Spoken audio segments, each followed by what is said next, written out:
Selamat pagi anak-anak, sekarang pembelajarannya adalah tema 7, subtema 2, pembelajaran 1, Bahasa Indonesia, IPS, dan IPA. Untuk itu, sebelum kita ke materi, silahkan menonton video pembelajaran berikut ini. Proklamasi Kemerdekaan.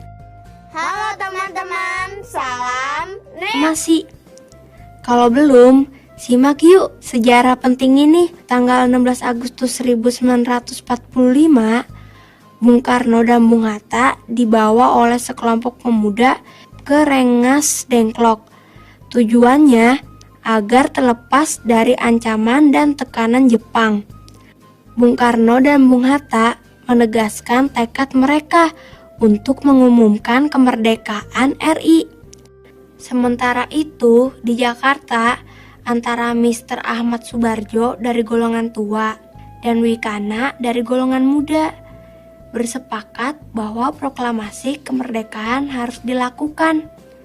Mereka pun menjemput Soekarno dan Hatta ke Rengas Dengklok. Rombongan itu pun tiba kembali di Jakarta pada pukul 22 waktu Indonesia bagian Barat. Mereka menuju rumah Laksamana Maeda di Jalan Imam Bonjol nomor 1. Sekarang gedung perumusan naskah proklamasi Depdikbud untuk merumuskan naskah proklamasi kemerdekaan Indonesia. Proklamasi dibacakan pada tanggal 17 Agustus 1945 di Jakarta oleh Insinyur Soekarno dan Dr. Andes Muhammad Hatta sebagai wakil-wakil bangsa Indonesia. Inilah puncak perjuangan rakyat untuk merdeka. Selain Bung Karno dan Bung Hatta, ada tokoh lain juga loh yang memiliki peran penting dalam kemerdekaan. Mereka adalah Ahmad Subarjo. Ia lahir di Karawang, Jawa Barat pada tanggal 23 Maret 1896. Ahmad Subarjo adalah Menteri Luar Negeri Indonesia yang pertama. Ia merupakan salah seorang tokoh dari golongan tua yang berperan dalam menyusun konsep teks proklamasi kemerdekaan Indonesia. Laksamana Maeda, ia adalah perwira Angkatan Laut Jepang di Jakarta. Namun, ia simpati pada kemerdekaan Indonesia. Ia pun menyediakan rumahnya untuk tempat penyusunan konsep teks proklamasi kemerdekaan Indonesia. Fatmawati adalah istri Bung Karno. Lahir di Bengkulu tahun 1923.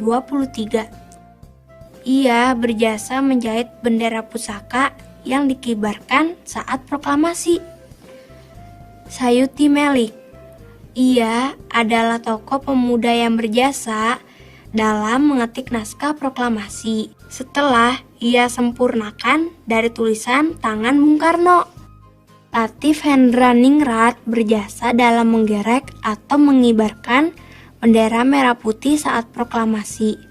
Latif juga yang membawa Bung Karno dan Bung Hatta ke Rengas Dengklok. Sosok Hairul Saleh ini dibenci Jepang. Lahir di Sawalunto 13 September 1916 yang memimpin rapat untuk menolak peran PPKI atau Panitia Persiapan Kemerdekaan Indonesia bentukan Jepang. Wikana adalah wakil dari golongan muda yang menghadap Bung Karno untuk menyampaikan hasil rapat pemuda Indonesia di gedung bakteriologi. Ia juga mengusulkan agar proklamasi diadakan di Jakarta. Soekarni lahir di Blitar 14 Juli 1916. Ia adalah salah seorang tokoh pemuda dan pejuang yang gigih melawan penjajah. Peran Soekarni dalam proklamasi yaitu mengusulkan agar yang menandatangani teks proklamasi adalah Bung Karno dan Bung Hatta atas nama bangsa Indonesia.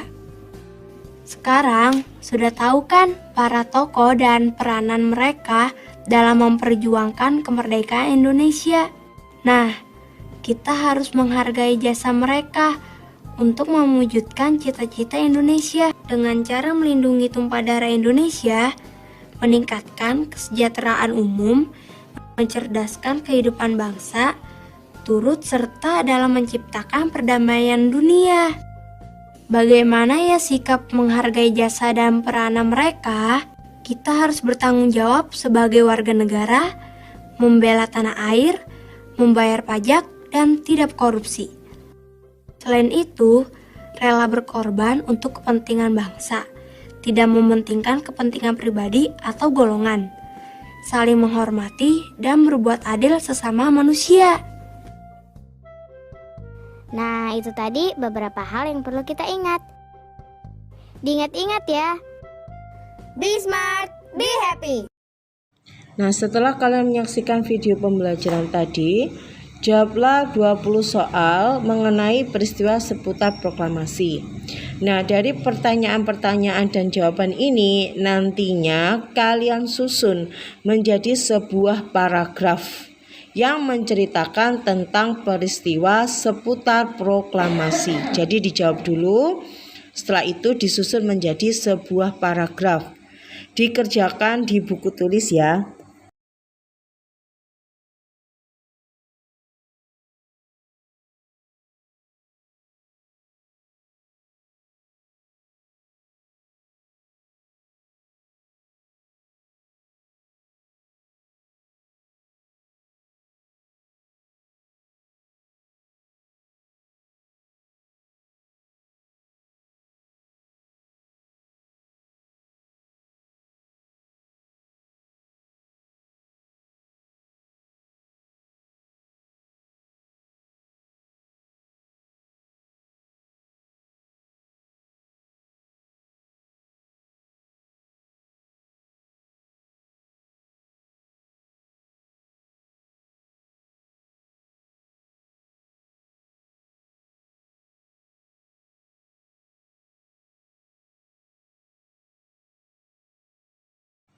Kalor mengubah suhu benda. Kalor didefinisikan sebagai energi panas yang dimiliki oleh benda. Secara umum, mengetahui adanya kalor yang dimiliki oleh benda dapat dilakukan dengan cara mengukur suhu benda tersebut. Jika suhu benda tinggi, kalor yang dikandung oleh benda juga besar. Sebaliknya, jika suhu benda rendah, maka kalor yang dikandung oleh benda tersebut juga kecil. Kalor yang dimiliki oleh suatu benda bisa berubah-ubah, bisa naik, dan bisa juga turun. Karena kalor dapat berpindah dari suhu tinggi ke suhu yang rendah.